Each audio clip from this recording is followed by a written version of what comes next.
Hello, everyone. Trying to record this in between quite a bit of rain. I like to record kind of outside sometimes, be in nature, especially, I suppose, with the topic of this. This is the final installment of the childhood years of the Feathers series. This is Feathers of the Soul.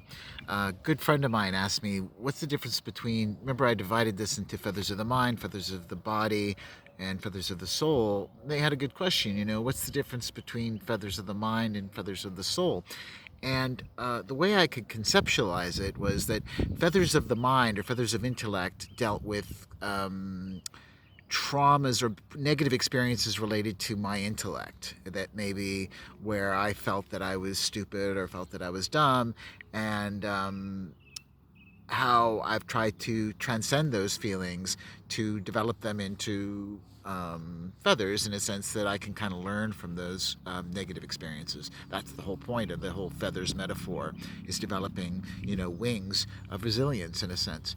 So, and I think what I want to reiterate with this series, in case I don't want us to get lost in terms of my experiences or this all being about me. The whole point of this really is to say, I've had some incredible success in my life, and I'm so fortunate and so lucky, but you can too. And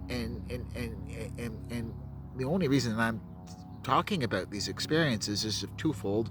One, to say that you may have had some of these experiences as well, and you can transcend them, and they can make you stronger, they can make you more resilient, and you can develop these, feathers, that can help build your strength to be all you can be. So that's one point of this, and I just really want you to know that you can do it, and no matter how difficult things get, I want you to know that you can. And there's many different pathways to get where you want to get, and it may not seem obvious, but they can come, and you can. And the bravest thing you can do is ask for help, and know that it will all be okay, and that you really do matter. That's fundamentally the most important thing. So, feathers of the soul, these are um, more or less moments of where I would experience kind of profound spiritual challenge, that you can, it's like sticks and stones can break my bones, right? That kind of thing. You know, Questions of your intellect can hurt your self-esteem, in terms of the mind. Um, but there are some aspects of our spirit that can get seem to that can be injured. There can be injuries associated with the spirit. So I'm going to talk about some of those, and in a way how I may have gotten over them. Or try to incorporate them into this feathers metaphor, that maybe I can help get lessons from them. Okay? So the first one I'm going to talk about is being around, 10 to 12. My parents, their relationship became increasingly toxic. And so, usually, nearly every night, my parents would argue. And it was very difficult for me to hear them arguing, because I loved both my parents, right? And I could only imagine them as being good to one another and together. And I couldn't understand, I love each one of them. Why can't they love one another? And I think at a fundamental level, my organism could see the threat, of them not being together, as perhaps maybe could be a threat to my, survival, or fitness or fitness, future fitness chances. So it could have been that at a fundamental emotional level.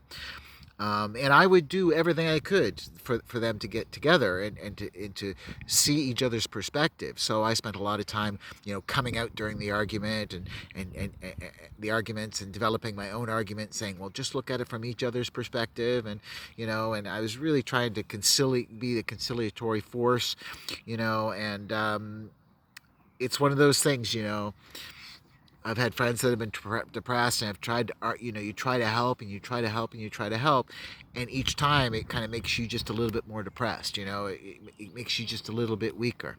And therapists and people have pointed out to me that was not my role as a child to do that. Well, that's fine, but when you're a child, you do it, and you feel compelled to do it, and it. I didn't mind doing it. I didn't mind doing it at all. But over years, it took some toll on me, especially when I was the type of child that believed that I had magical powers. I definitely was into Star Wars and Jedi, and I really believed that if I willed something to come about, it would manifest, and I really fundamentally believed that as a child. You know. And when I found that this kind of basic one thing I wanted, it was just for my parents to get along, um, I could not have instantiate that. That gave me a crisis, at the soul, at my spirit level, I would say. Um, Somewhat related, I suppose.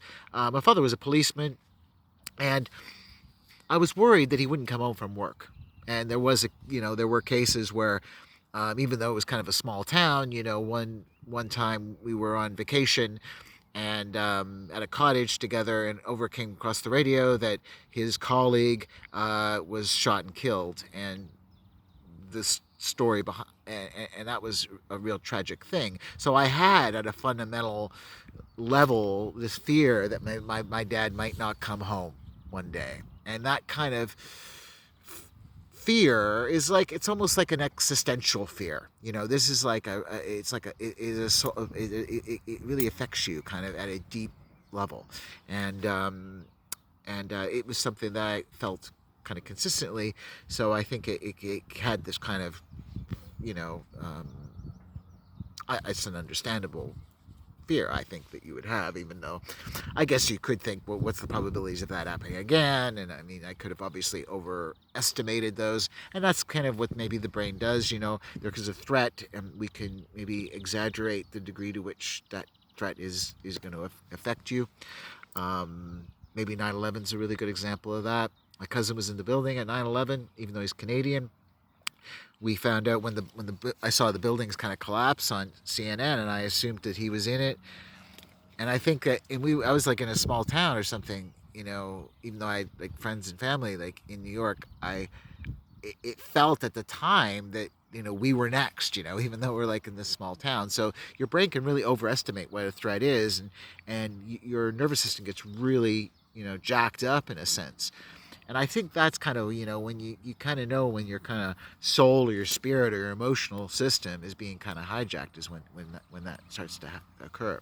And at the time, it can be very difficult. It takes kind of years to kind of regulate your nervous system and kind of file drawer those experiences in a more adaptive fashion. Not that you shouldn't experience fear, but it needs to be, once the fear is gone or the threat is gone, you need to be able to file drawer it in a more adaptive way. Um, and so, as things were difficult for my dad, being was a policeman, it was a difficult, probably, life to be, shift work. He was quite a sensitive man, and he ended up getting, hooked into alcoholism. And we would sometimes he would drink and drive, and I'd be in the car, and there would be an existential threat for my own personal safety. Like, I actually felt like maybe we would crash, while he was drinking and driving, let's say in a snowstorm. Can be very scary, and these are moments that, that kind of challenge you, and they can get exaggerated in your mind, and especially, as a young person. Now we'll get back to my parents and a lot of these threats. I really felt that I could control through kind of Jedi mind tricks. I mean, I love Star Wars. I really felt that I could manifest and protect us from these things. I mean, this is very common, I think, with people who've experienced trauma. They feel like they can actually have power over things. And I suppose that's part of the resilience process. But I think what happened for me was then, and why I'm calling this maybe feathers of the soul, is I started to feel that when I could not, you know, fix these things, I felt like my soul or my spirit or my power had been lost, or maybe it was never there. So I suppose in a way, like my interest in science and skepticism and that sort of thing probably started to originate there. So it's my you could imagine easily with my the feathers of the mind kind of work, where maybe a lot of my reaction of going to university and finally succeeding, and then the kind of hubris of that may have been to prove my teachers wrong, that that I wasn't mentally challenged, or was trying to continue to outdo myself. Well, this, I suppose, when things about the empowerment of being a child didn't work for me, I must have, I could have easily gone into a almost like a militant kind of atheist kind of perspective, I suppose, on um, thinking that it was illusory control and delusions and that sort of thing. Once again, really not based on a really good place, and I think sometimes it's important to understand that sometimes the things that you can be driven by things that maybe were negative experiences. You can be driven in positive ways, but sometimes those can be toxic ways as well. Um, and suppressing these experiences are probably not the best way forward, although sometimes I think that's kind of our initial response. Um, I suppose that after quite a few years of trying to make a difference on that and didn't, my mother did come to me and she said, "Look, are you okay with wanting to leave? I'm going to leave your dad, but I want to know if you're okay with coming with me, and do you agree with me leaving?" Because I think she would have stayed if I said no, let's keep trying. But I said no, leave. But I was just getting puberty, and part of my mind, and I felt guilty for this for years afterwards, was because I thought my dad was quite protective of me. He was always worried that I'd be molested or something bad would happen to me, and he was very overprotective. And I knew that if I was with my mom, that maybe I'd be able to sleep over at kids' places, or maybe have like girlfriends over.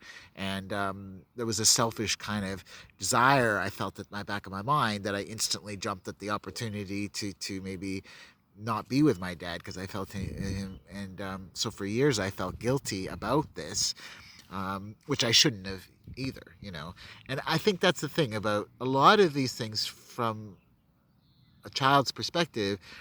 I think we need to realize that we feel guilty about things we did as a child. We just can really blame ourselves, and that can really be toxic to our adult development. So I think one of the most important things to do is to forgive your little boy or your little self. Forgive yourself, because it isn't your fault. You shouldn't have been in those situations, but you were in those situations. So there's no point actually holding a resentment against anyone else, because if I hold tons of resentment against my parents for all these things, that's still toxic, really. I mean, they're long dead, and they were doing the best with what they can in that situation. So for me to be blaming them for the rest of my life is certainly not going to help me at all, is it? So that's why forgiveness is really, really important here. Forgiveness of oneself, and then obviously forgiveness of others. And I have a couple more, but I think I'm going to record them. I think we're going to stop there because we can deal with those. There's just a couple others that I did want to talk about, but I'm going to stop right there. Yeah, I think it's a good place to stop. All right, peace. I hope that helps, and see you again.